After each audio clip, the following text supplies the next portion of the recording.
لوگوں نے ابا کو صرف اپنے کام نکلوانے کے لیے ابا سمجھ لیا ہے، ابا کی ماننے کے لیے تیار نہیں ہے. ایسے ہی پوری دنیا میں وہ لوگ جو اللہ کو مانتے ہیں، جو نہیں مانتے ان کی تو بات ہی نہیں کر رہا. ہندو بھی اللہ کو مانتے ہیں، سکھ بھی اللہ کو مانتے ہیں، عیسائی بھی اللہ کو مانتے ہیں، یہودی بھی اللہ کو مانتے ہیں، بدھسٹ بھی اللہ کو مانتے ہیں، یہ پارسی بھی اللہ کو مانتے ہیں. یہ زیادہ تر تو مذہب اللہ کو مانتے ہیں نا. تو ان کے ہاں اللہ کو ماننے، اور لبرل جو مسلمانوں میں ہے وہ بھی اللہ کو بہرحال مانتے ہیں. مولویوں کو نہیں مانتے مگر اللہ کو مانتے ہیں. کہتے ہیں مجھے مولوی والی دنیا سے نکالو، ڈائریکٹ اللہ کو مانتے ہیں، بس گاڈ ہے، ٹھیک ہے. تو یہ اللہ کو اتنا مانتے ہیں کہ بس وہ ہماری ضرورتیں پوری کرنے کے لیے، اس کا کام ہے بارشیں برسانا، زمین سے تناور درخت پیدا کرنا، سوکھا چارہ کھلا کے گائے بھینسوں کے تھنوں سے دودھ نکالنا ہے. بھائی ہم جب پیدا ہوئے تو ہمیں ماں کی نعمت دی، ماں کی چھاتیوں میں دودھ پیدا کیا، باپ کی محبت دی. جب بالغ ہوئے، جوان ہوئے تو اس نے ہمارے لیے جوڑے پیدا کیے جن سے ہم نے نکاح کیا، ہمیں اولادیں دیں، ہمیں بزنس دیا، کاروبار دیا. اللہ بہت بڑا ہے. آگے بھائی وہ اللہ کی کیا ڈیفینیشن ہے، بس اتنا ہی ہے بھائی. اس سے آگے ہم اللہ کو معاذ اللہ فری کرانے کے لیے، ان کی اپنی زبان میں بات کر رہا ہوں، اس سے زیادہ اللہ کو پروٹوکول دینے کے لیے تیار نہیں ہے. ہندو بھی مانتا ہے اللہ، عیسائی بھی مانتا ہے اللہ، اور جو تھوڑی بہت اللہ کی عبادت بھی کرتے ہیں نا، وہ بھی اپنے مطلب کے لیے ہے. بھائی ہندو لوگ مندر میں کیوں جاتے ہیں؟ بھگوان کی پوجا کرنے کے لیے نا. تو اس کا مقصد بھی کیا ہوتا ہے؟ کسی نے بتایا ہوتا ہے، پنڈت جی نے، یہ والا بھگوان تمہارا یہ والا کام کرے گا. آئی بات سمجھے؟ وہ کیا کرے گا؟ یہ والا کام. سیٹنگ ہو رہی ہے، شادی نہیں ہو پا رہی، تو وہ والے بھگوان کے پاس جاؤ، اس کو تربوز چڑھاؤ. آئی بات سمجھے؟ یا ناریل چڑھاؤ، کچھ کرو اس کے. اس کو کوئی تربوز چڑھاتے ہیں، کوئی پتہ نہیں تربوز چڑھاتے نہیں چڑھاتے، لیکن ناریل تو سنے گے. کیا خیال ہے؟ تو یہ چیزیں اس کو چڑھاؤ گے تو وہ آپ کے کیا کرے گا؟ کام آئے گا. جبکہ اسلام نے جو عبادت کا تصور دیا ہے اس میں اللہ آپ کے کام آئے یا نہ آئے، نماز آپ کو بہرحال پڑھنی. لطیفہ پرانا ہو گیا، میں سنا دیتا ہوں دوبارہ، بہت پرانا ہو گیا لیکن نئے نئے لوگ بھی آ رہے ہیں نا. کئی بار سنا چکا ہوں تو پرانے لوگ ہیں وہ بور ہوں گے، لیکن سبق بہت ہے اس میں. ایک دیہاتی آدمی نماز نہیں پڑھتا تھا. کیا نہیں کرتا تھا؟ اسے مولوی صاحب نے کہا نماز پڑھا کر. اس نے کہا کہ اگر میں نماز پڑھوں گا نا تو میری گائے بھینسوں کی رکھوالی کون کرے گا؟ مولوی صاحب نے کہا دیکھ، نماز پڑھنے سے رزق میں برکت ہوتی ہے. تو نماز جب پڑھے گا تو تیری بھینسیں اور زیادہ دودھ دیں گی، کیونکہ اللہ کی عبادت سے برکت ہوگی. تو ایک دن اس نے کہا چلو ٹرائی کرنے میں کوئی حرج نہیں ہے. فجر کی نماز پڑھی، گھر گیا تو ایک بھینس مر گئی. بھینس کیا ہو گئی؟ اس نے کہا یہ کیا ڈرامہ ہے یار. مولوی صاحب کے پاس آیا کہ آپ نے تو کہا تھا بھینسیں دودھ دیں گی، میری تو بھینس مر گئی. مولوی صاحب نے کہا اصل میں اللہ تمہارا امتحان لے رہا ہے کہ تم کتنے مضبوط ہو ایمان میں. ایک دو ہوگا پھر اس کے بعد ڈبل ہو جائے گا دودھ. اس نے کہا چلو ٹھیک ہے. ظہر میں آیا، گیا، دوسری مر گئی. پھر امام صاحب کے پاس آیا. امام صاحب نے کہا ابھی امتحان کی کچھ کڑیاں کیا ہیں، سخت کڑیاں ہیں، اور یہ ابھی کچھ گھڑیاں باقی ہیں امتحان کی. پھر آ گیا، عصر پڑھنے گیا تو ایک اور بھینس مر گئی. تو ایک کٹا ہوتا ہے نا بھینس کے چھوٹے چھوٹے بچے، وہ بہت شور مچا رہا تھا. تو یہ اس کو کہتا ہے زیادہ شور نہیں مچا، تو خالی 2 نفل کی مار ہے. تو کیا ہے؟ یعنی تیرے پیرنٹس کو مارنے کے لیے نا 4 فرض پڑھنے پڑے ہیں. وہ بڑے بڑے بھینسے تھے، تو اتنا سا ہے 2 نفل پڑھوں گا اور مر جائے گا. وہ کیوں نماز پڑھ رہا تھا؟ دانت میں کچھ پھنسا ہوا ہے. اس کے ذہن میں یہ بات بیٹھ گئی تھی کہ بھائی عبادت کرنے سے رزق میں برکت ہوگی. حالانکہ وہ یقیناً برکت ہوتی ہے، مگر عبادت رزق میں برکت کے لیے نہیں کی جاتی. وہ تو کرنی ہے، بھینس مرے یا زندہ رہے. فجر بھی پڑھنی ہے، ظہر بھی پڑھنی ہے، عصر بھی پڑھنی ہے، مغرب بھی پڑھنی ہے اور عشاء بھی پڑھنی ہے. کیوں؟ اس لیے نہیں کہ رزق میں برکت ہو. ہم نماز اس لیے تھوڑی پڑھتے ہیں، اس لیے کہ جو کھلا رہا ہے پالیسی بھی اسی کی چلے گی. وہ جب کھلا رہا ہے اور نعمتیں دے رہا ہے تو جب عبادت کے لیے بلائے گا ہمیں اور آپ کو جانا پڑے گا، چاہے ہمارا فائدہ ہو یا ہمارا نقصان ہو. میں نے جمعے کے بیان میں ایک واقعہ سنایا تھا نا کس سابق حکومت کا، کہ پنجاب میں کو ایجوکیشن سسٹم شروع کر دیا. جب کو ایجوکیشن سسٹم شروع کیا ہے تو علماء گئے وزیر اعلیٰ کے پاس کہ بھئی یہ کیا ڈرامہ شروع کر دیا تم نے. حکومت نے کہا تھا ہمارے پاس فنڈ نہیں ہے الگ الگ اسکولوں کا. تو پھر وہ حکومت نے بتایا علماء کو کہ فنڈ کا مسئلہ نہیں ہے، باہر سے مدد آتی ہے، ان کی یہ ریکوائرمنٹ ہے، ان کا یہ کہنا ہے کہ الگ الگ اسکول نہیں بناؤ، لڑکے لڑکیوں کو ساتھ بٹھاؤ. تو علماء بڑے حیران ہوئے، یار یہ کیا کر رہے ہو. تو پھر وہ حکومت نے کہا کہ جن کا کھاتے ہیں پالیسی بھی اسی کی چلے گی. پیسے وہ اسی شرط پہ دے رہے ہیں. تو عجیب بات ہے، یہ آئی ایم ایف سے قرضہ لیتے ہوئے یہ بات سمجھ میں آتی ہے، امریکہ برطانیہ سے پیسے لیتے ہوئے یہ بات سمجھ میں آتی ہے بھائی. لیکن اللہ سے چیزیں مانگتے ہوئے اور اللہ کی چیزیں کھاتے ہوئے یہ بات سمجھ میں نہیں آتی. وہاں کہتے ہیں اللہ کھلائے گا مگر پالیسی کس کی چلے گی؟ بولو بھائی، ہماری چلے گی. قانون کس کا چلے گا؟ ہمارا چلے گا. اصل بات کیا ہے؟ سب کو پتا ہے کہ جتنا اللہ سے کھا رہے ہیں اتنا آئی ایم ایف سے نہیں کھا رہے. لیکن بات یہ ہے کہ وہ لوگ فوراً پکڑتے ہیں اور اللہ فوراً نہیں پکڑتا. میں ذرا یہ دانت صاف کر لوں ورنہ یہ مسلسل جو مجھے پریشان کرتا رہے گا. وہ کہنے لگے کہ کھلاتے وہ ہیں تو پالیسی کس کی چلے گی؟ بولو بھائی ہماری.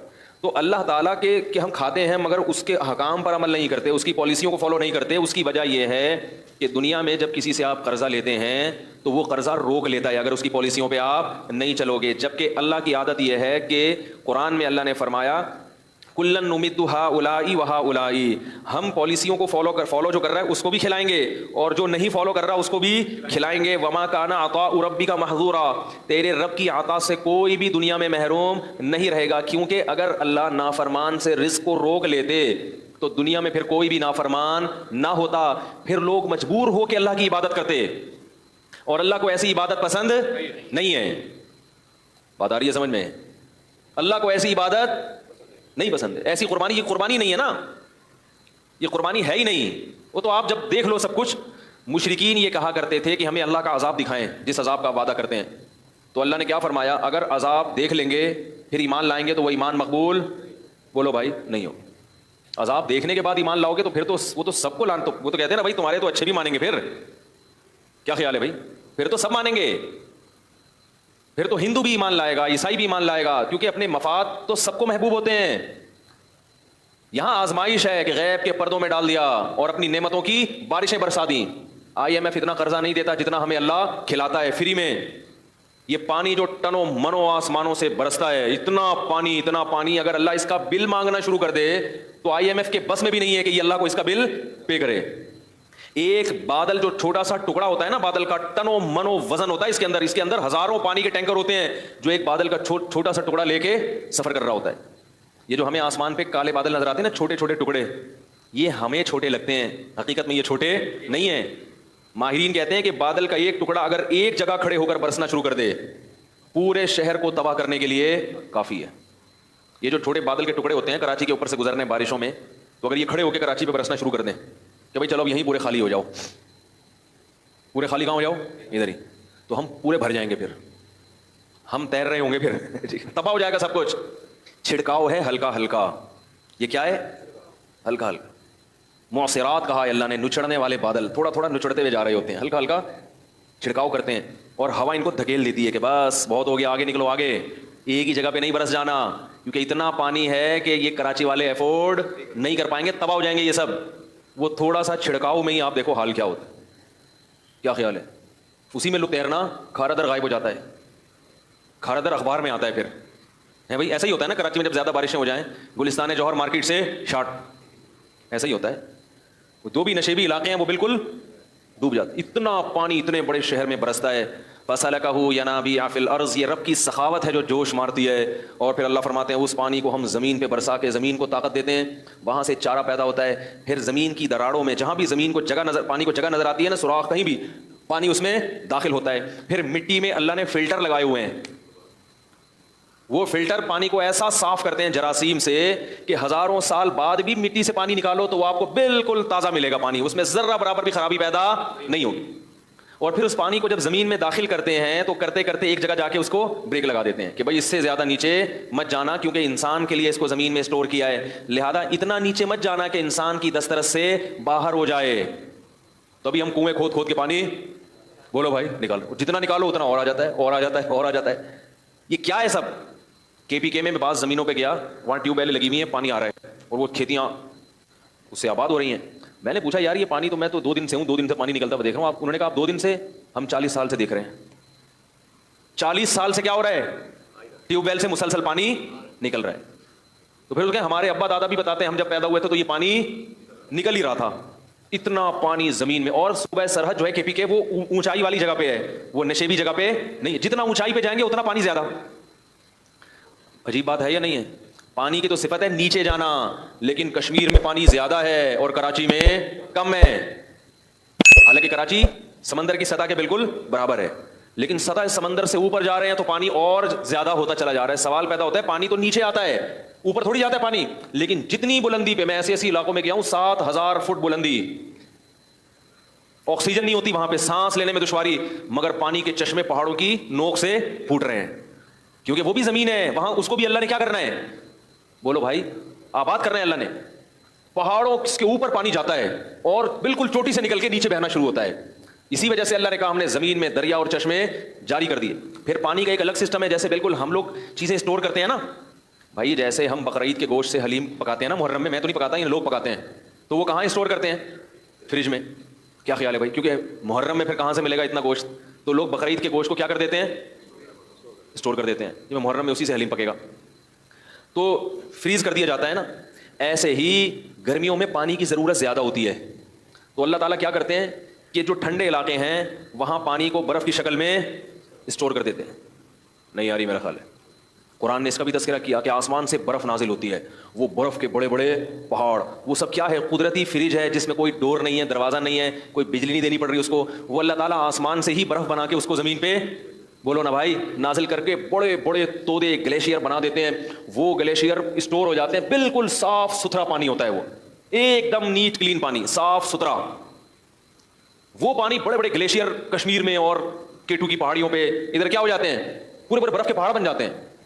پھر کیسا بہترین نظام ہے, ایسا نہیں ہوتا ایک دم دھڑام سے پہاڑ پگھل جائیں, نہ, جیسے جیسے گرمی آتی ہے تھوڑا تھوڑا پانی پگھلنا, وہ پانی پگھل کے پہلے چھوٹی چھوٹے چشموں میں, پھر نہروں میں, پھر بڑے بڑے دریاؤں میں, پوری دنیا کو سیراب کرتا ہوا کہاں سے چلتا ہے اور کدھر سمندر میں آ کے, بولو بھائی, گرتا ہے. پھر وہ یہ سب کو سیراب کرتا ہوا ہے, کیونکہ اللہ کو پتا ہے پوری دنیا کو آباد کرنا ہے میں نے, سب کو سیراب کرتا ہوا. وہ جانور بھی پی رہے ہیں, انسان بھی پی رہے ہیں, کپڑے بھی دھل رہے ہیں, ڈبکیاں بھی لگ رہی ہیں, اس میں مچھلیاں بھی پیدا ہو رہی ہیں, ان مچھلیوں کو خوراک بھی مل رہی ہے, شکار بھی ہو رہا ہے, اور اس سے جو جنگلات ہیں ان کو بھی پانی مل رہا ہے. پھر اس سے جناب گندم کی کھیتیاں بھی سیراب ہو رہی ہیں, سندھ کے پورے باغات انہی نہروں سے, تو وہ جو آ رہی ہیں وہاں سے انہی نہروں کو کاٹ کاٹ کے پورے پورے باغات کو سیراب کیا جاتا ہے. وہ پانی ہوتے ہوتے ہوتے ہوتے سمندر میں آ کے گرتا ہے. پھر سورج اس پانی کو پکاتا ہے, سمندر کے پانی کو دوبارہ پکاتا ہے. پھر وہ میٹھا پانی دوبارہ بادلوں میں جاتا ہے. پھر وہ منو ٹن بھرے ہوئے بادل اللہ ہوا کو کہتا ہے چل بھائی واپس چل, جہاں سے آیا تھا ادھر واپس. پھر وہ وہاں جا کے برسے گا, کچھ تو لیکوڈ مائع کی شکل میں برسے گا اور کچھ برف بن کے جو بہ جائے گا, اور پھر برف بن کے آہستہ آہستہ پگھلتا رہے گا. اللہ تعالیٰ پوری دنیا کو آدم علیہ السلام کے زمانے سے پانی پلاتے چلے آ رہے ہیں. یہ پانی کم ہونے کا نام نہیں لے رہا. اتنا زبردست سسٹم ہے نا بارش کا. ایک سائنسدان نے کہا ہے کہ یہ جو بارش کا نظام ہے نا, یہ اتنا پیچیدہ اور اتنا دلچسپ نظام ہے کہ یہ نظام خود بخود وجود میں نہیں آ سکتا. یہ غیر مسلم کے الفاظ ہیں, اور ہمارے یہاں کیا کہتے ہیں, پانی ختم ہو رہا ہے, نسل کو بولو بھائی روکو. پانی ختم نہیں ہو رہا, یہ الو بنانے کی باتیں ہیں. کیونکہ پانی ختم جب ہوگا جب وہ فنا ہو رہا ہو. پانی ایک حالت سے دوسری حالت میں تبدیل ہو کے بالآخر کہاں جاتا ہے, سمندر میں, پھر دریا. وہ سارا سائیکل ہو رہا ہے, یہ پورا چکر ہے, یہ ضائع ہوتا ہی نہیں ہے. اور کتنے لاکھوں گیلن کروڑوں گیلن پانی سمندروں میں ضائع ہو رہا ہے. تو ہماری حکومتیں اپنی سستی کہ بھائی پانی کو اسٹور کرنے کا کوئی انتظام نہیں ہے, ڈیم بنانے کی بات کرو تو سیاسی جھگڑے. کیا خیال ہے, پانی کو اسٹور کرنے کا خود کا کوئی انتظام ہے نہیں, اور ڈال دیتے ہیں کس پہ, کہ نسل روکو. آئی بات سمجھنے. یہ ایسے ہی جیسے گھر میں کوئی سست باپ ہونا, سست باپ, ٹھیک ہے نا. بیگم نے اپنے سسرالیوں کو بلا لیا, اپنے میکے والوں کو دعوت کے لیے. اب اتنا بڑا کولر رکھا ہوا ہے لا کے, کہا جا رہا ہے بھائی گھر میں 20 افراد آ رہے ہیں تو آپ ایسا کریں اس کو بھرنے کا انتظام کر لیں. تو آپ سستی میں, وہ تو کولر بھرنے کے لیے تیار نہیں ہے, آپ کہہ رہے ہیں 20 افراد کے بجائے 5 کو بلاؤ. کس کو بلاؤ, 5. تو یہ اس لیے نہیں کہ پانی کی کمی ہے, یہ اس لیے کہ آپ کیا ہیں, سست.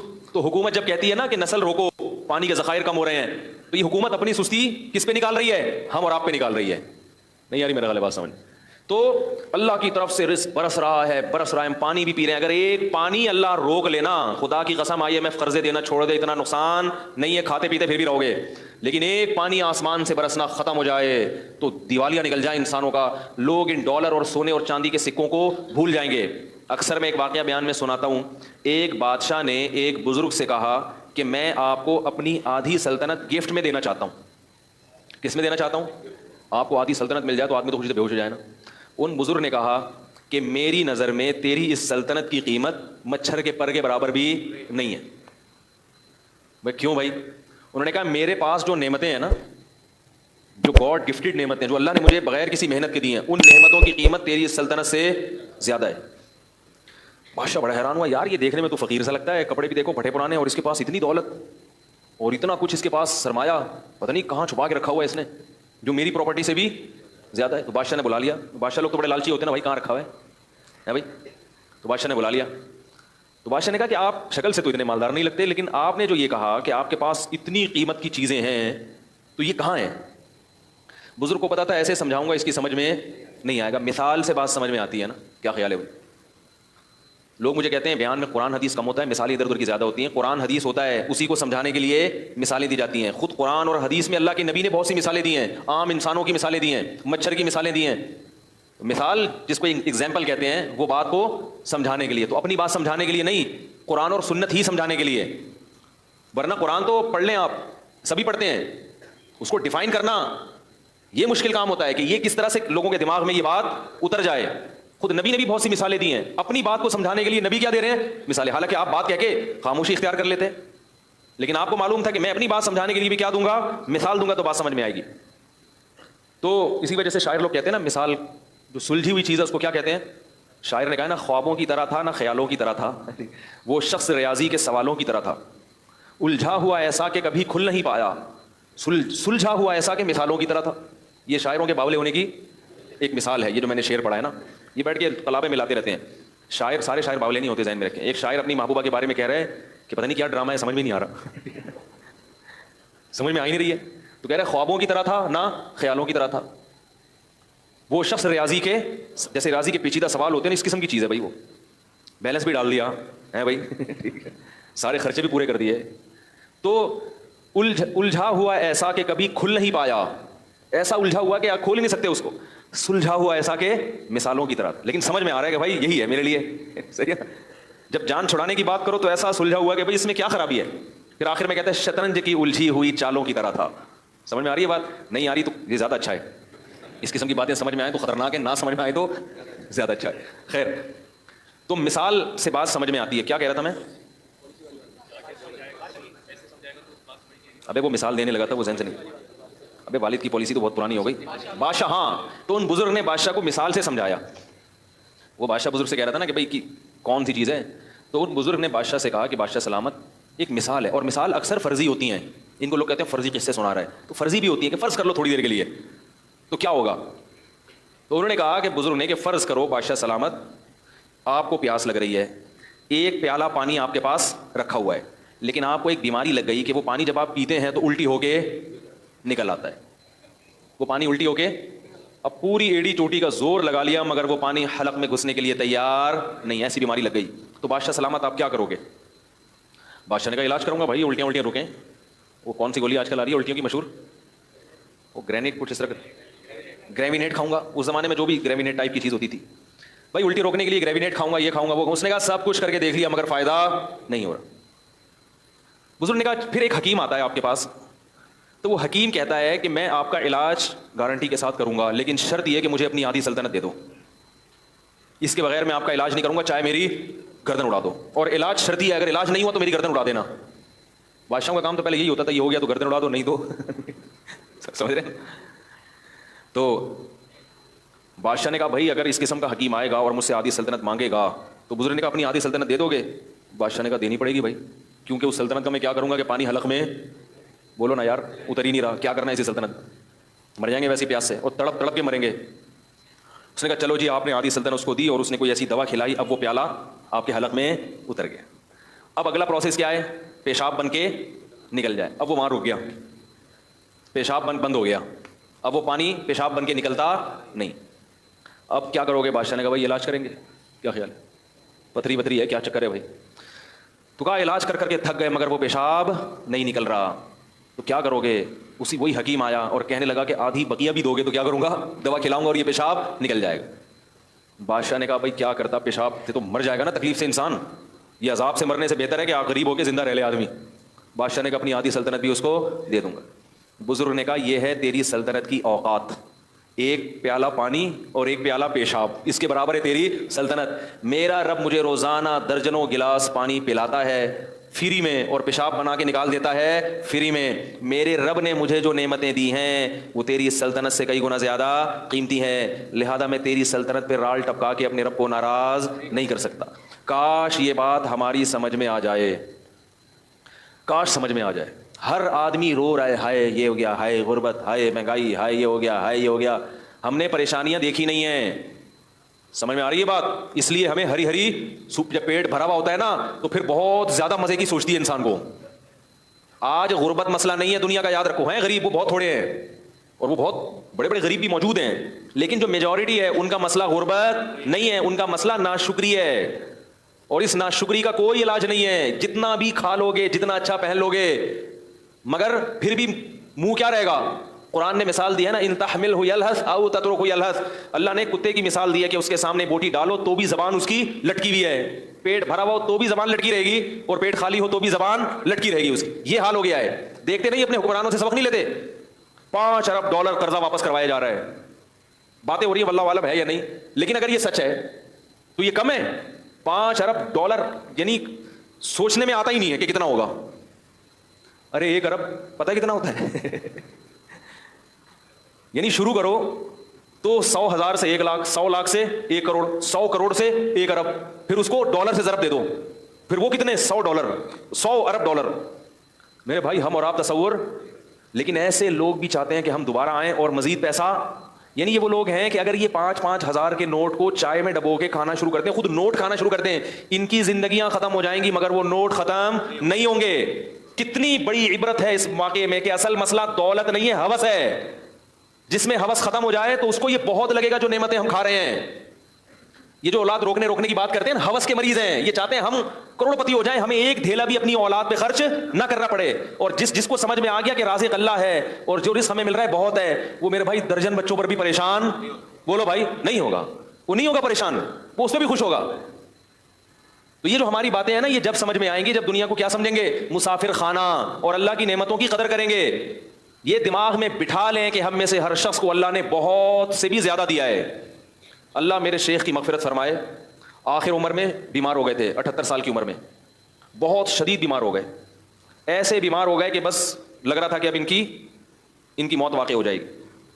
حضرت کا چہرہ بہت کھلا رہتا تھا. جو حضرت سے کو ملے ہیں نا، ہمارے شیخ کے ساتھ رہے ہیں، بڑے بزرگ تھے، ان کا چہرے پہ بڑی رونق تھی، ہر وقت خوش رہتے تھے. غم صرف ایک آخرت کا تھا. ان کو چہرے پہ سرخی تھی ان کے. بڑا اللہ نے ان کو چہرہ بھی نورانی دیا، اور اعمال تو ایسے کہ گناہ کا تصور بھی نہیں کر سکتے تھے. وہ اتنے تقویٰ ان کا مشہور تھا. 60 سال غربت میں گزارے انہوں نے. کتنے؟ اور ایسی غربت کہ انڈا خریدنے کے پیسے بولو بھائی نہیں.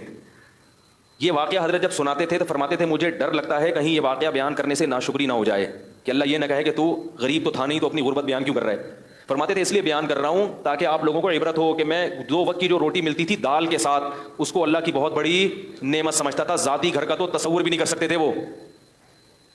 ان کی اہلیہ بیمار ہوئیں، ڈاکٹر کے پاس لے گئے. ڈاکٹر نے کہا ان کو پھل فروٹ کی ضرورت ہے. کیا کھلاؤ؟ بولو بھائی پھل فروٹ. حضرت فرماتے ہیں میری جیب میں پھلوں کے پیسے نہیں تھے. سمجھ میں آ رہی ہے بات؟ پھلوں کے پیسے، اگر ہم میں سے کسی جیب میں پھل کے پیسے نہ ہو، پھر لوگ اس کو تانے دیں گے جب تیرے پاس اتنے پیسے شادی کیوں کی تو نے؟ وہ بچہ پیدا ہونا تو پھر اور ہی عجیب بات ہے. بھائی نکاح تو کرنا ہے چاہے پیسے ہوں یا نہ ہو. ایسی عورت سے کرو جو آپ کے ساتھ کمپرومائز کرے. ایسی نہیں مل رہی پھر صبر کرو. اولاد بھی ہوگی، سب کس پہ توکل کرنا ہے؟ یہ تو اللہ کا حکم ہے. فرماتے ہیں انڈے بیچنے والا آتا تھا محلے میں، تو ایک دن ہمارے گھر آیا، دروازہ بجایا کہ آپ کتنے انڈے لیں گے روز؟ ٹھیک ہے. حضرت فرمایا میں نے کہا کہ ہمارے یہاں انتظام ہے. گول مول بات کی، یہ نہیں کہا کہ میرے پاس تو پیسے ہی نہیں ہے تو اپنی غربت کیوں کسی کے سامنے ظاہر کریں. فرمایا میں اپنے آپ کو اس وقت سیٹھ سمجھتا تھا. کیا سمجھتا تھا؟ سیٹھ. فرمایا تھوڑا سا عام آبادی سے ہٹ کے رہتا تھا میں، یہ دکھانے کے لیے کہ میں کیا ہوں، میں غریبوں میں ٹھیک ہے غریبوں میں نہیں رہوں گا میں. حالانکہ کہتے ہیں سب سے زیادہ غریب نہیں تھا محلے میں. اتنے خوش. تو بیگم کو سیب کھلانے کے پیسے نہیں تھے. فرماتے ہیں میں نے کہا بھائی ڈاکٹر اپنے حساب سے تو صحیح کہہ رہا ہے، اس کا علم تو یہی کہہ رہا ہے کہ بھائی سیب ضروری ہے، کھجور ضروری ہے، لیکن میرے پاس پیسے نہیں ہیں تو اس کا مطلب ہے میری بیوی کے لیے ضروری بولو بھائی نہیں. اگر ضروری ہوتا تو اللہ مجھے پیسے دیتا. اللہ کو یہ طاقت حاصل ہے کہ وہ سیب کے بغیر بھی آئرن کی کمی پوری کر دے. لیکن اہلیہ بھی تھی ساتھ دینے والی. کوئی اور ہوتی گریبان پکڑتی. جب تیرے پاس پیسے نہیں تھے تو رشتہ لینے آیا کیوں تھا؟ جب تیرے پاس سیب کے پیسے نہیں تھے ہیں تو انہوں نے بھی توکل کیا بھائی میرے میاں کا جو کچھ ہے وہ مجھ سے چھپاتے. ہاں جو کنجوس آدمی ہے نا، جو بیوی کو ترسا ترسا کے کھلا رہا ہے اور ادھر پیسے جمع کر رہا ہے، اس کا گریبان پکڑنا چاہیے. سمجھ میں آ رہی ہے؟ اس کو تو کوٹنا بھی چاہیے، کیونکہ ایسے بھی کنجوس دنیا میں ہیں، خود باہر برگر بھی کھا رہے ہیں اور مزے اڑا رہے ہیں اور بیوی کو چائے میں ڈبو کے پاپے کھلا رہے ہیں. کہہ رہے ہیں نبی کی بیویوں نے بھی اس پہ کیا کیا تھا، گزارا. اللہ پہ توکل کرو، اللہ بہت بڑا ہے. اس کو طبیعت سے کیا کرنا چاہیے، کوٹنا چاہیے. میں اس کی بات کر رہا ہوں جو کوشش بھی کرتا ہو پھر بھی رزق کے دروازے نہ کھلتے ہوں. وہ تو اللہ کی طرف سے ہے نا، وہ تو اللہ کی طرف سے. تو حضرت اپنی اہلیہ کی بہت تعریف کرتے تھے, فرماتے اللہ نے مجھے ایسی بیوی دی ہے کہ مجھے جنت کی حور بھی اس کے مقابلے میں پسند نہیں آئے گی, ایسے صاف کہتے تھے کہ اللہ نے مجھے ایسی بیوی دی ہے. کیسا انہوں نے حضرت کے ساتھ کیا کیا, کمپرومائز کیا. حضرت فرماتے ہیں ہمیں تو پیسے ہی نہیں تھے, صبح ایک روٹی کھاتے تھے اور شام کو ایک روٹی دال کے ساتھ. کہا ایک دن ہمارے گھر میں مہمان آئے تو کہنے لگے یار جب بھی آپ کے گھر آؤ دال ہی پکی ہوتی ہے, ٹھیک ہے نا. حضرت فرماتے ہیں اس کے بتانے سے ہماری توجہ اس طرف گئی کہ ہم کئی دنوں سے دال کھا رہے ہیں, ورنہ ہمارا ذہن بھی کبھی اس طرف نہیں گئی. اور فرماتے تھے یہ جو میں آپ کو واقعہ بتا رہا ہوں یہ صرف آپ کو سبق دلانے کے لیے. فرماتے ہیں اس حالت میں یہ نہیں سمجھتا تھا میں غریب ہوں, اور اب بھی یہ نہیں سمجھتا تھا کہ میں غریب تھا, کیونکہ اللہ نے مجھے 2 وقت کی روٹی دی عزت کے ساتھ, رات کو سر چھپانے کے لیے جگہ دی, اور ایک ایسی بیوی دے دی جو میرے ساتھ اس معاملے میں خوش ہے. تو فرمایا کہ بس اللہ نے پوری دنیا کی دولت سمیٹ کے مجھے دے دی, میں یہ سمجھتا تھا, خوش تھے. تو کہتے ہیں کہ ڈاکٹر نے کہا سیب کھلایا, ہمارے پاس سیب کے پیسے نہیں تھے. تو فرماتے ہیں کہ ہم نے کہا بھائی ڈاکٹر اپنی لحاظ سے صحیح کہہ رہا ہے, اگر اللہ ہمیں دیتا تو آئرن کی کمی پوری کر دیتے, نہیں دے اللہ ویسے پوری کر دے گا کمی. اولاد بھی ہوتی رہی, حضرت بھی نسل روکنے کے قائل بولو بھائی نہیں تھے, اور ہسپتالوں کے قائل بھی, ہسپتال میں پیسے نہیں تھے حضرت کے پاس. سب حضرت کی اولادیں ماشاءاللہ جوان ہیں, اللہ نے کثرت سے اولاد بھی دی, سب بچے پل بھی گئے, باہر ملکوں میں چلے گئے, اعلیٰ تعلیم بھی حاصل ہو گئی. حضرت کا انتقال ہو گیا, مگر پیرانی صاحبہ جو ہماری ہیں حضرت کی اہلیہ وہ اب بھی الحمدللہ زندہ ہیں, 90 سال سے اوپر شاید ان کی عمر ہو گئی ہو, نہیں آ رہی میرے خیال پاس. تو یہودیوں کی طرح کیلکولیشن کرتے رہو گے تو دنیا میں نہ سکون ملے گا, خود بھی پریشان رہو گے اور دوسروں کو بھی کیا کرو گے, پریشان کرو. تو حضرت کا انتقال ہو گیا, مگر ابھی بڑی اچھی صحت والی زندگی گزاری. اور حضرت کا بھی انتقال کمزوری سے نہیں ہوا یہ تھا حضرت کو شوگر کی بیماری ہو گئی تھی جو بڑھاپے میں ہو ہی جاتی ہے, لیکن حضرت اس پہ آمادہ تھے کہ بھئی اب مجھے دنیا سے جانے دو, میری عمر بہت ہو گئی ہے, مجھے زندہ رہنے کا شوق, بولو نا بھائی. حضرت فرماتے جب میری عمر 63 سال ہوئی نا تو پھر مجھے زندہ رہتے ہوئے شرم آنے لگی کہ 63 سال میں نبی دنیا سے چلے گئے, اب تم کیوں زندہ ہو گئی. تو وہ شرما شرمی میں 78 سال کے ہو گئے, ٹھیک ہے نا, کیونکہ دنیا کو مسافر خانہ سمجھتے تھے نا کہ بھائی جانا تو ہے, اب 60 سال ہو 70 ہو کتنا ٹھہرے. حضرت فرماتے تھے کہ ہمارے جب بچوں کے بچے ہو جائیں نا تو مجھے ذہن میں آتا تھا اب نئی گاڑی آ گئی ہے, پرانی گاڑی کیا کرے گی, پلیٹ فارم خالی کرے. یاد رکھو آپ کے گھر میں جو بزرگ ہیں ان پہ یہ فارمولہ اپلائی کرنا نہ شروع کر دیں کہیں جا کے کہ آج ہم نے سنا ہے کہ 63 سال کے بعد انسان کو شرم آنی چاہیے, آپ تو 70 کے ہو گئے. یہ مطلب ہرگز نہیں ہے. ان کو یہ کہو کہ اللہ کرے آپ 100 سال جئیں. یہ ہم اپنے لیے بتا رہے ہیں, دوسرے کے بارے میں یہی کرنا ہے کہ اللہ ان کو, ہم لوگ نہیں کہتے تھے حضرت آپ 63 کے ہو گئے تو آپ کو جانا چاہیے, ہم یہ کہتے تھے آپ 100 سال سے پہلے بولو بھائی نہ جائے, بلکہ ہماری عمر بھی آپ کو لگ جائے. وہ ان کے اپنا ذوق یہ ہے, جو چاہنے والے ہوتے ہیں نا وہ کبھی بھی نہیں چاہتے کہ ہمارا جو جس سے ہم محبت کرتے ہیں وہ دنیا سے جائے. اس کی محبت کا تقاضا ہے کہ وہ کہے کہ آپ زندہ رہیں, آپ کی عمر ابھی اتنی نہیں ہوئی جانے والی. ہم حضرت سے کہتے تھے لوگ 100 سال میں جاتے ہیں, آپ 78 میں ایسی باتیں کر رہے ہیں, 63 میں ایسی باتیں کر رہے ہیں. تو جس کو محبت ہوتی ہے نا وہ اسی حساب سے سوچتا ہے. ایک شخص نے حضرت کو خط لکھا کہ حضرت مجھے ڈر ہے اگر آپ مر گئے تو میرا کیا ہوگا. حضرت فرمایا یہ کیوں نہیں سوچ رہے اگر میں مر گیا تو میرا کیا ہوگا. شیخ کے مرنے کے خیالات آ رہے ہیں, ٹھیک ہے. محبت کا تقاضا یہ ہے کہ آپ اپنے مرنے کا تصور کریں, جس سے محبت ہے اس کے بارے میں کہ انشاءاللہ آپ نہیں مریں گے. کیا خیال ہے بھائی. تو میں جو اصل واقعہ بتا رہا تھا, تو جب حضرت کی پھر 60 سال کے بعد حضرت کے پاس پیسہ آیا ہے, سمجھ میں آ رہی ہے بات. 60 سال کے بعد کیا ہوا, رزق کے دروازے کھل گئے. جب اللہ نے غریب رکھا اس وقت بھی خوش, جب پیسہ دیا تو بھی خوش. پھر پیسہ خرچ کیا جائیدادیں بنانے میں, بولو بھائی, کوئی مکان اپنے لیے نہیں بنایا. فرمایا تمہارا مال وہ ہے جو حدیث میں آتا ہے نا, کھا کے ختم کر دو, پہن کے پرانا کر دو. پھر جو حضرت کی پگڑی تھی ٹھیک ٹھاک مہنگی پگڑی تھی, گھڑی اچھی خاصی مہنگی پلاٹینم کی گھڑی تھی, گاڑی ایسی کہ ہٹو بچوں میں نے اب تک کسی کے پاس وہ گاڑی, بولو بھائی, اتنی بڑی گاڑی تھی. کویت کا شہزادہ اس سے حضرت نے گاڑی خریدی تھی. شاید میں غلط بیانی سے کام لے رہا ہوں بھائی, جھوٹ تو نہیں بول رہا ممبر پہ بیٹھ کے. اور فرماتے ہیں جب میں پیٹرول پمپ پہ جاتا تھا تو ٹینکی فل کراتا تھا. یہ نہیں کہ 500 روپے کا گاڑی میں اتنی بڑی گاڑی رکھی ہوئی ہے 50 روپے کا پیٹرول ڈال دو, پھر جب ختم ہوگا تو نیا ڈالنا. بھائی جب تم نے ہی چلانی ہے تو بھر دو اس کو. اس پہ بھی جان لوگوں کی کیا ہو رہی ہوتی ہے, چل رہی ہوتی ہے. یار ٹینکی بھرنے ایسا نہ ہو کہیں گر جائے, ضائع ہو جائے کوئی. او بھائی جب تم نے ہی چلانی ہے تو بار بار پیٹرول پمپ کی ٹینشن سے بہتر نہیں ایک دفعہ فل بھر دو اس کو. یہاں بھی بچا رہے ہیں پیسہ. حضرت فرماتے ہیں جب میں لائن میں کھڑا ہوتا تھا نا پیٹرول پمپ تو وہ ٹینکی بھرنے میں کافی ٹائم لگتا تھا. لوگ مڑ مڑ کے دیکھتے تھے, اس مولوی کو دیکھو اور اس کی گاڑی کی ٹینکی کو دیکھو. نہیں آ رہی میرا خیال. خوراک پھر ایسی رکھی, پھر صرف سیب نہیں, اب تو سیب کے پیسے نہیں تھے نا, جب نہیں تھے تو بھائی اللہ اسی میں, جب پیسے آ گئے تو پھر جو حضرت کا ناشتہ تھا وہ آج شاید وزیر اعظم کا بھی نہیں ہوگا. بالکل ایسی ڈائٹ تھی جو بالکل صحت کے لحاظ سے مناسب. اس میں بادام تھے ناشتے میں, بوائل ہاف بوائل انڈا تھا, سیب تھا. وہ سیب جب یہاں ختم ہوتے تو ٹورنٹو سے منگواتے تھے. یعنی اگر پاکستان میں سیب کا موسم نہیں ہے تو دنیا میں جہاں ہے وہاں سے کیا کرو, منگواؤ سیب کھانا ہے. اس پہ پیسہ کیا ہو رہا ہے, میں تبھی تو بیان میں بار بار کہتا ہوں گھر بنانے کے بجائے پہلے ان چیزوں کی فکر کرو, اس کے بعد گھر کب بھی بنا لو اگر پیسہ اللہ نے بہت دیا ہے. اسی وجہ سے حضرت کی فٹنس ایسی تھی اتنی عمر میں بھی کہیں سے بڑھاپا نظر نہیں آتا تھا. ایسے خوبصورت جوان جب چلتے تھے نا, لوگ کہتے کھڑے ہوتے تھے, لوگ کہتے سنوبر کا درخت کھڑا ہوا ہے, ایسا قد تھا ان کا, چال ایسی خوبصورت تھی, آواز میں ماشاءاللہ جان تھی, صحت تھی. تو یہ جب حضرت کو بیماری ہوئی نا شوگر, پتہ نہیں چلا تھا, ان کی انتقال اس لیے ہوا کہ یہ شوگر ٹریس نہیں ہو پائی. سمجھ رہے ہیں, پتہ نہیں چلا کہ شوگر, اگر بیماری ٹریس ہو جاتی تو پھر 100 سال بھی جیتے وہ. لیکن بہرحال اللہ کی طرف سے موت ہے, کبھی اسی طرح موت آنی مقدر ہوتی ہے, کبھی بیماری ٹریس نہیں ہو پاتی. لیکن کو شوگر تھی تو وہ میٹھا بھی اسی, جو ان کی خوراک کا میٹھا زیادہ کھاتے بھی نہیں تھے وہ, لیکن جتنا کھا رہے تھے وہ بھی کھا رہے تھے. شوگر کا کوئی علاج کی وہ نہیں تھی, علاج ہی نہیں ہوا اس کا.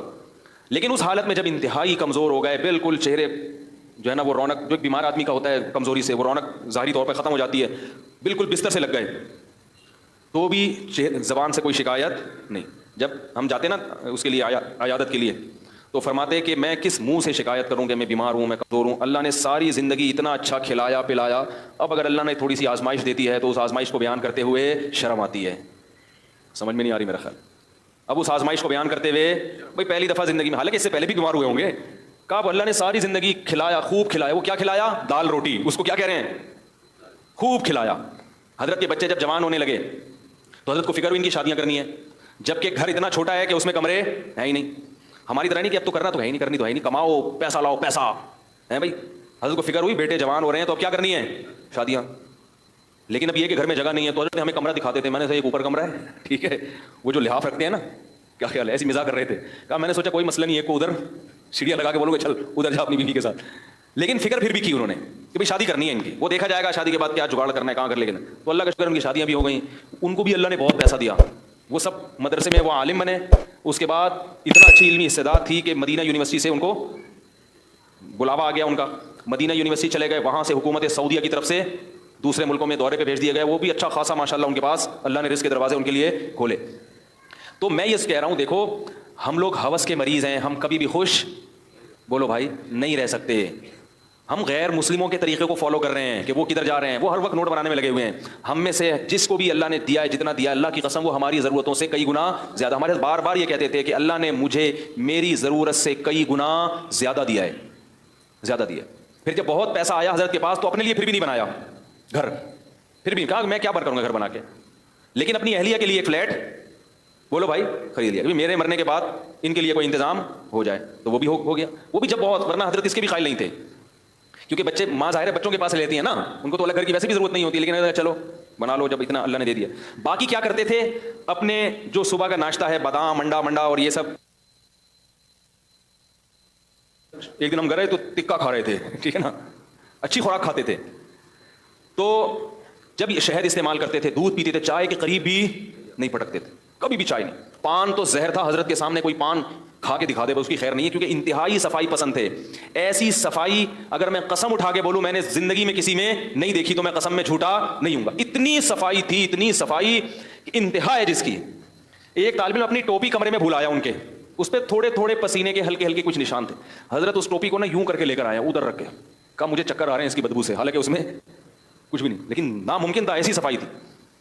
سلیقہ ایسا تھا کہ چپل آپ ٹیڑے میڑے نہیں رکھ سکتے تھے. ہم مدرسے میں جب چپل رکھ کے آتے تھے نا بالکل فوجیوں کی طرح سیدھے چپل, ٹیڑے میڑے ہو گئے تو خیر نہیں ہے. پھر ان کی خانقاہ میں جب بیٹھنے کا ٹائم آتا تھا تو حضرت کی تو چپل ترتیب سے رکھے ہوتے تھے. ایسا نہیں ہے کہ جہاں اتارو کوئی چپل ادھر جا رہی ہے ادھر جا رہی ہے, اس کا تصور نہیں تھا. گاڑی جب اپنی پارک کرتے تھے ایسی تمیز سے پارک کرتے تھے, اس کے جو ٹائر ہیں پہیے بھی کیا ہوتے تھے, بالکل سیدھے, ٹیڑے میڑے نہیں ہوتے تھے. ہر چیز میں سلیقہ. کوئی بائک اگر گلی میں کھڑی کرتے ذرا سی ٹیڑھی میڑھی اس کو ڈانٹ پڑتی تھی. ایسا سلیقہ, ایسی تمیز, اتنی صفائی, انتہائی درجے کی صفائی تھی. تو میرے بھائی ہمارا سب سے بڑا مسئلہ کیا ہے؟ ہوس. ہمارا مسئلہ غربت نہیں ہے. ہم میں سے ہر شخص کو اللہ اس کی ضرورت سے کروڑہ گنا زائد ہے. اتنا جب حضرت کو آیا نا, پھر بھی حضرت کہتے ہیں مسافر خانہ نکلنا ہے, یہاں سے جانا ہے, یہاں سے. کسی نے حضرت کو فون کر کے پوچھا کہ آپ سعودیہ عمرہ کرنے گئے تھے, ابھی آپ کہاں ہیں؟ تو حضرت فرمایا میں ناظم آباد کے مسافر خانے میں بیٹھا ہوں. پھر اس نے 3 دن بعد فون کیا کہ حضرت آپ کہاں ہیں ابھی؟ انہوں نے کہا ناظم آباد کے مسافر خانے میں. اس نے کہا 3 دن ناظم آباد میں جب آپ کا ذاتی گھر موجود ہے تو 3 دن سے آپ مسافر خانے میں کیوں ہیں؟ حضرت نے فرمایا ذاتی گھر کسی کا نہیں ہوتا, جو گھر اللہ نے دنیا میں دیا ہے وہ کیا ہے؟ مسافر خانہ ہے. تھوڑے دنوں میں یہاں سے جانا ہے, اور واقعی تھوڑے دنوں میں وہاں سے چلے گئے. ہمارے ایک رشتے دار آئے, انہوں نے دیکھا کہ یار یہ ایسی ایکٹیویٹیز ہیں, تو وہ اپنا گھر ذاتی بنا رہے تھے. انہوں نے کہا یار یہ لوگ تو اتنا پیسہ ہو کے بھی جو ہے نا کوئی فکر ہی نہیں ہے گھر بنانے کی, اور ہم ابھی سے کیا کر رہے ہیں, ٹینشن لے رہے ہیں. بڑے حیران ہوتے تھے. اور پھر یہ بتا دوں, میں جو آخری بات حضرت سے متعلق کر کے پھر اس موضوع کو سمیٹتا ہوں, ناشتے پہ خرچ کرتے تھے, لباس پہ, خوراک پہ ٹائٹ خاندانی, اور ان چیزوں پہ خرچ کرنے کے بعد جو بچے پھر دیکھتے نہیں تھے کتنا ہے, کوئی اکاؤنٹ نہیں تھا بینک میں, سارا فی سبیل اللہ, بولو بھائی صدقہ. ایسے دیکھا ہم نے حضرت کے سامنے نوٹوں کی اتنی یہاں سے یہاں تک گڈیاں رکھی ہوئی ہیں, اتنی گڈیاں. حضرت فرماتے تھے یہ میری ذاتی ملکیت میں ہیں چند لمحوں کے لیے بس, اور ابھی یہ کیا ہونے والی ہیں. حضرت کے گھر میں ڈراس تھی, اس میں صدقے کی رقمیں ہوتی تھیں, فرمایا یہ اس میں کیا ہونے والی ہے. تو ہمیں یاد ہے اس زمانے میں, یعنی 94 95 کی بات کر رہا ہوں, 2000 2500 تک حضرت کا ٹوٹل خرچہ تھا, جو نارملی ہوتا ہے, کبھی اضافی ہوتا ہے ایک الگ بات ہے. اس کے علاوہ جتنا آتا تھا وہ سب کیا ہو رہا ہے, زمینوں کی آمدن آنا, حضرت کی وراثت بٹی تھی نا, تو زمینوں کی آمدن آتی تھی. تو حضرت کے پاس جب آمدن آتی تھی حضرت گنتے نہیں تھے اس کو, فرماتے تھے مجھ سے نوٹ گنے نہیں جاتے. بولو نا یار, مجھ سے نوٹ, بھائی میری ضرورت کے اتنے, کیا گننا اس میں. یوں کہتے ہیں میں گنتا ہوں تاکہ وہ ایسا نہ ہو کہ مزدور پھر ڈنڈی مارنا شروع کر دینا, یہ تو بڑا صوفی مل گیا, اس کو دکھانے کے لیے بس تھوڑا تھوڑا یوں, ہاں بھائی. فرماتے ہیں مجھ سے نہیں گنے جاتے نوٹ, ٹائم ویسٹنگ لگتا ہے, بس جتنے آ رہے ہیں کیا کرو, بولو بھائی صدقہ صدقہ صدقہ صدقہ. یہ جامع رشید کو جو اللہ نے اتنی ترقی دی, اس میں ہمارے حضرت کا تقویٰ بھی شامل ہے اور ہمارے حضرت کا پیسہ بھی شامل ہے. نہیں آ رہی میرا خیال ہے بات سمجھ حضرت, ورنہ محتمیم اپنے پیسے کہاں لگاتے ہیں مدرسے میں بھائی, لگاتے ہیں کچھ لوگ جو یہاں بیٹھے ہوئے ہوں گے یا بیان سن رہے ہوں گے, ورنہ ایسا ہوتا نہیں ہے. اپنا پیسہ بڑی بڑی رقمیں خرچ کر دیا کرتے تھے, رشتہ داروں پہ خرچ کرتے تھے, غربا مساکین پہ, مدارس پہ. حضرت نے 60 سال کی عمر تک جو تنخواہیں لی ہیں نا مدرسوں سے, کیونکہ اس وقت تو پیسے نہیں تھے, مجبوراً تنخواہ لینی پڑتی تھی, تو جب پیسہ آیا تو 60 سال تک جتنی حضرت نے مدرسوں سے تنخواہیں لی ہیں وہ ساری کیا کر دیں واپس. نہیں آ رہی میرا خیال ہے. تو اللہ نے ایسے مولویوں سے ہمیں نواز دیا, ملا دیا. تو پھر ہمیں پتہ چلا یار کوئی اوریجنل مولوی تو بڑا خاندانی. اس کا مطلب یہ نہیں کہ اپنے مسجد کے اماموں سے آپ نفرت شروع کر دیں, سب اتنے تقوی کے معیار پہ نہیں ہوتے, اپنے سے ہر ایک کو اچھا ہی سمجھا کریں. آپ سمجھیں یار میرے امام صاحب 2 دن چندہ مانگ رہے تھے مجھ سے ہیں, تو ایسا نہیں ہے, اپنے امام سے محبت کیا کریں جیسا بھی ہو, کیونکہ جیسے ہمیں ویسے ہمیں امام بھی اسی ٹائپ کا ملے گا. یہ تو بڑے بڑے بزرگ لوگ ہیں جو ویسے ہی شارٹ چل رہے ہیں, ٹھیک ہے نا, تو ایسے ہی توڑے ہی رہتے ہیں ہمیشہ ہر دور میں. اور ہمارے جتنے بھی دیوبند کے اکابر قریب میں گزرے ہیں نا, ان میں تقریباً سب میں اسی قسم کا تقویٰ ہے. تقویٰ تھا بھی اور اب بھی ہے. اب بھی ہیں ایسے لوگ میرے علم میں, ایسے علماء جو سخاوت کا دریا ہیں, ایسے اللہ کی راہ میں اڑاتے ہیں, ایسے اڑاتے ہیں آپ دیکھ کے حیران ہو جاؤ کہ ان کو ڈر نہیں لگتا کہ کل فاقے نہ آ جائیں. تو مجھے وہ حدیث یاد آتی ہے, انفق یا بلال ولا تخش من ذی العرش اقلال. نبی نے حضرت بلال سے کہا ہے بلال اللہ کی راہ میں خرچ کر اور عرش والے سے فقر کا خوف مت کر. تو اللہ کے لیے کر رہا ہے, اللہ تجھے فقر و فاقہ میں نہیں ڈالے گا. مگر علماء نے کہا یہ اس کے لیے جس میں توکل بہت ہو, کیونکہ بعض دفعہ اللہ کی طرف سے آزمائش آتی ہے تو وہ بھینس والا قصہ بھی ہو جاتا ہے بعض دفعہ, ٹھیک ہے نا. پتہ چلا آپ نے صدقہ کیا, اب پیسے نہیں ہیں, تو اب کاروبار میں انویسٹمنٹ جتنی تھی وہ ساری غریبوں کو کھلا دی, اب بیٹھے ہوئے ہیں, تو آزمائشیں بھی آتی ہیں. تو جو آزمائشوں کو برداشت کر سکتا ہے اس کے لیے تو اتنا تقویٰ ہے. نارمل آدمی کو ایسا حکم نہیں ہے. نارمل کو یہ ہے کہ بھائی اتنا انویسٹ کرو, اتنا لگاؤ. کتنا انویسٹ کرو اس کا ایک فارمولا بتا دیتا ہوں. علماء کہتے ہیں آپ کی جو تنخواہ ہے نا, 1 سال کی تنخواہ آپ اسٹور کر لیں پہلے سے ایڈوانس میں, تاکہ آج اگر جاب چلی گئی تو 1 سال تک آپ کے جاب تلاش کرنے کا آپ کو موقع ملے, اور اس دوران آپ کیا کریں, بولو بھائی خاص. مثال 1 لاکھ اگر کسی کی تنخواہ ہے تو 12 لاکھ وہ جمع کر کے اسلامی بینک میں یا کہیں بھی کوئی پلاٹ لے کے ڈال دے. سمجھ میں آ رہی ہے بات, تاکہ اگر آج جاب کبھی چلی بھی جاتی ہے نا تو پھر لوگوں کے سامنے ہاتھ پھیلانے نہ پڑیں, اور پھر کم میں گزارا بھی نہیں ہوتا نا. جب 1 لاکھ کا عادی ہو گیا تو 50 میں گزارا بھی نہیں ہوگا, عادت خراب ہو جاتی ہے نا. اپنی نہیں ہوتے بیگم بچے ماریں گے پکڑ کے, بولیں گے وہ برگر کھلا رہا تھا ابھی پاپے پہ لے آیا میں, وہ نہیں کھائیں گے پھر. تو 1 سال کا کیا کر لو اسٹور, یعنی پہلے سے محفوظ کر لو. اتنا توکل, یعنی اتنا توکل بھی اس زمانے میں ٹھیک نہیں ہے کہ بالکل 1 روپیہ بھی نہ جمع کرو. اور علماء کہتے ہیں 1 سال سے زیادہ جمع کرنا یہ توکل کے خلاف ہے. اس کا مطلب سارا اپنا ہی پہ نظر ہے, اللہ پہ نظر بالکل بھی نہیں ہے. تو اعتدال کا راستہ یہی ہے, 1 سال کی تنخواہ, اور پھر جتنی آ رہی ہے نا اسے بچاؤ نہیں, پھر کھاؤ بھی اور کھلاؤ بھی. صدقات و خیرات بھی کرو, خود بھی کھاؤ, دیسی گھی میں پراٹھے بنا کے کھاؤ, دیسی گھی میں کھانا بنا کے کھاؤ. یہ نہ بولا کرو پیسے ہی نہیں ہے. بیان کرنا آسان ہے دیسی گھی پر, اور دیسی گھی کے مشورے دینا آسان ہے, جب خرید کھلاؤ تو پتہ چلتا ہے. میں جن لوگوں کو مشورے دیتا ہوں نا دیسی گھی کے, ان کے 1-1 کروڑ کے پلاٹ ہیں بیریا ٹاؤن میں, نہیں آ رہی بات, اور میرا 1 بالش کا بھی پلاٹ. پھر بھی میں کوشش کرتا ہوں اچھے آئل میں کھانا پکا کے کھاؤں. میں کئی دفعہ جوڑیا بازار میں رنگے ہاتھوں پکڑا گیا ہوں. جوڑیا بازار میں کبھی تلوں کا تیل نکلوا رہا ہوں, کبھی سرسوں کا نکلوا رہا ہوں. لوگ کہتے ہیں کیا کر رہے ہو بھائی, میں نے کہا بھائی گھر میں آئل کیسا ہونا چاہیے, اچھا ہونا چاہیے. کیا خیال ہے, کوکنگ آئل کون سا ہونا چاہیے؟ کسی بھی حکیم سے پوچھو, سب سے بہترین کوکنگ آئل تلوں کا تیل ہے. سمجھ رہے ہو, جنرل کا نالج کے لیے بتا, نالج ہے نہیں کا نالج تو ایسی ہے. یہ میں اس لیے بتاتا ہوں, دیکھو میرے پاس ایک میڈیا ہے نا, تو اس کے ذریعے بات پوری دنیا تک پھیل جاتی ہے, تو اپنا تجربہ شیئر کرنا چاہیے نا. تو خیر کی بات ہے, لاکھوں ملین لوگوں تک پہنچ جائے گی. کوکنگ آئل میں آج کل جو حکیم لوگ کا تجربہ ہے, کچھ ڈاکٹروں کا بھی, وہ کہتے ہیں سب سے بہترین کوکنگ آئل کون سا ہے, تیل خریدیں اور اپنے سامنے تیل نکلوائیں. سمجھ رہے ہو, پھر اس میں کھانا پکا کے کھائیں. تو وہ کیلشیم بہت ہے اس میں, ہڈیاں مضبوط ہوں گی, کینسر کے خلاف جسم میں مدافعات پیدا کرتا ہے.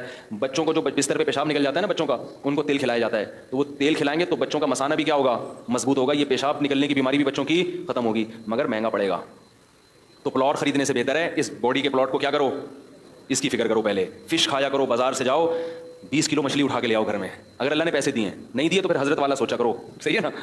جو ہمارے حضرت سوچتے تھے بھائی اللہ نے دیے ہوتے تو اللہ نے مچھلی ضرورت ہوتی تو اللہ پیسے بھی دے دیتا. اگر اللہ نے دیے ہیں تو کیا کرو, فشری جاؤ 20-20 کلو مچھلی اٹھا کے لاؤ, بیگم سے بولو روزانہ ناشتے میں بھی فش, دوپہر کھانے میں بھی فش, اور رات ڈنر میں بھی فش.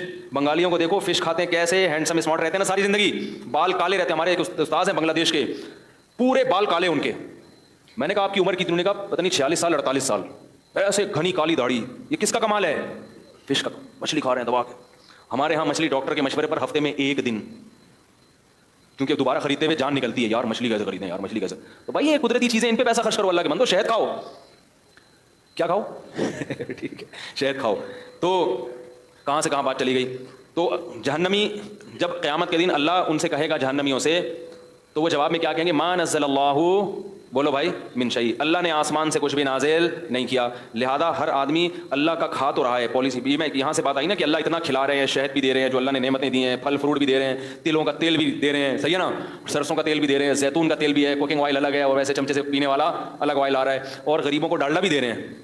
نہ ہونے سے تو بہرحال ویسے تو وہ بتاؤں نہ ہی کھاؤ تو اچھا. ڈالڈا کی بات نہیں کر رہا ہوں تو کمپنی میرے اوپر کیس نہ کر دے. کوئی بھی تیل, کوئی بھی جو آرٹیفیشل تیل آ رہے ہیں نا آج کل, پتہ نہیں کیا کہ ایک ڈاکٹر نے بتایا بلیچ ڈال کے تو اس کو صاف کرنے, پتہ نہیں وہ ڈاکٹر چھوڑ رہے تھے یا صحیح کہہ رہے تھے, وہ اللہ ہی بہتر جانتا ہے. لیکن ایک ڈاکٹر نے بتایا باقاعدہ تو کہ اس کو صاف کرنے کا جو پروسیس ہے وہ بڑا خطرناک ہے.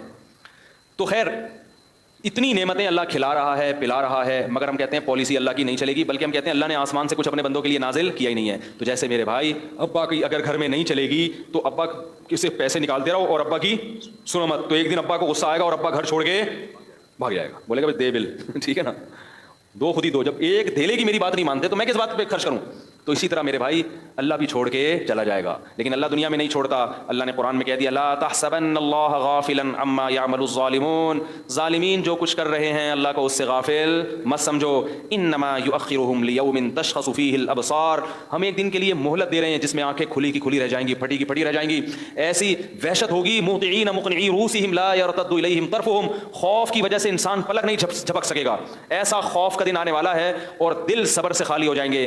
ایسے وحشت دن کے لیے اللہ نے ظالموں کو مہلت دی ہوئی ہے, اور پھر سزا تھوڑی نہیں ہے, سزا بہت زیادہ رکھی اللہ نے. اس لیے میرے بھائی خوش قسمت آدمی وہ ہے جو جہنم میں جانے سے پہلے اللہ کی ان آیات پر یقین کر لے اور ان آیات پر عمل کرنا شروع کر دے. وہ آیتیں کیا ہیں؟ ہم یہ ایمان لاتے ہیں کہ اللہ تو نے آسمان سے اپنے بندوں کے لیے قانون نازل کیا ہے, اور ہم اس قانون کو فالو اس لیے نہیں نازل کیا کہ اس کو فالو نہ کیا جائے. آج کل لوگ پتہ کیا کہتے ہیں, لوگ کہتے ہیں مسئلہ مفتی صاحب سے پوچھو, کہہ رہے ہیں مولویوں کے چکر میں پڑنے کی ضرورت, لوگ کہتے ہیں نا بھائی مولویوں کے چکر میں پڑنے کی ضرورت نہیں ہے, مفتیوں سے پوچھنے کی ضرورت نہیں. میں کسی مولوی شولوی کو, پنجاب میں کہتے ہیں میں کسی مولوی شولوی کو نہیں مانتا, کراچی میں کہتے ہیں میں کسی مولوی وولوی کو, اردو میں جو ہے نا جہاں اردو رائج ہے وہ کھانا وانا ہوتا ہے, اور پنجاب میں کھانا شانا ہوتا ہے, روٹی شوٹی کھاؤ. ہم کیا کہتے ہیں روٹی ووٹی کھا لو بھائی, پنجاب والے کیا کہتے ہیں روٹی شوٹی کھاؤ, کھانا شانا کھا کے تو وہ کیا ہے, کھانا شانا کھا کے تو مٹی شٹی پا کے, کچھ اس طرح کر کے الفاظ کہتے ہیں, پورے یاد نہیں آ رہے. تو لوگ کہتے ہیں مولوی شولویوں کے چکر میں پڑنے کی ضرورت نہیں ہے. نہ پڑھو مولویوں شولویوں کے چکر میں بھائی, لیکن اللہ کو قیامت میں جواب دے دینا کہ اللہ تو نے آسمان سے کچھ نازل کیا تھا تو پتہ نہیں کہاں تھا, مولویوں کے شولویوں کے چکر میں تو میں پڑھا نہیں. تو میں نے پھر فنکاروں سے پوچھا کہ بھائی اللہ نے جو آسمان سے قانون نازل کیا وہ کدھر ہے. مولویوں کو نہیں پتا ہوگا تو اداکار بتائیں گے تمہیں, بولو نا بھائی. اللہ کا قانون جس کو ہمیں فالو کرنا ہے وہ اگر مولوی نہیں بتائیں گے تو کون بتائے گا؟ وہ کھلاڑیوں سے پوچھیں یا حکمرانوں سے پوچھیں, وہ تو مولوی ہی بتائیں گے نا. رہا مسئلہ کہ مولوی تو غلط ہوتے ہیں, تو بھائی اگر غلط ہوتے ہیں صحیح بھی کیا ہوتے ہیں؟ علاج کس سے کراؤ گے؟ ڈاکٹروں سے کراؤ گے نا. اگر کہو ڈاکٹر غلط ہوتے ہیں تو بھائی صحیح بھی کون ہوتے ہیں؟ ڈاکٹر ہی ہوتے ہیں. علاج کرانے میں ڈاکٹر ہی کی رائے کا اعتبار ہوگا. اگر 2 نمبر ڈاکٹر ہے تو پھر 1 نمبر ڈاکٹر ہی کو تلاش کرو گے. یہ نہیں ہوگا کہ چونکہ 2 نمبر ڈاکٹر ہے لہذا میں علاج انجینئر سے کرواؤں گا. میں کس سے کرواؤں گا؟